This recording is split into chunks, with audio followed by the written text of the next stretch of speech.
कि जवार शाही इस्तेमाल की जाए। जवार शाही बनाना कतन मुश्किल नहीं। ये 4 मुरब्बे आप ले लें, बराबर वज़न ले लें 4 मुरब्बे। मसलन आपने बनाने हैं ना घर में भी, मुरब्बा आमला शाही बनानी है अपने घर में भी, तो बहुत आसान है।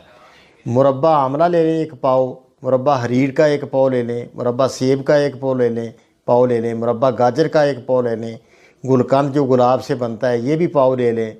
और इसमें 50 ग्राम आप धनिया मिलाएं, बारीक करके धनिया मिला दें। और सिर्फ 20 ग्राम आप इलायची बारीक करके मिला दें। और थोड़ा सेब के नीचे जो सीरा है 1 पाव 1.5 पाव वो मिला के, इसमें सख्त होगा ना वो, तो नरम करने के लिए वो मिला दें।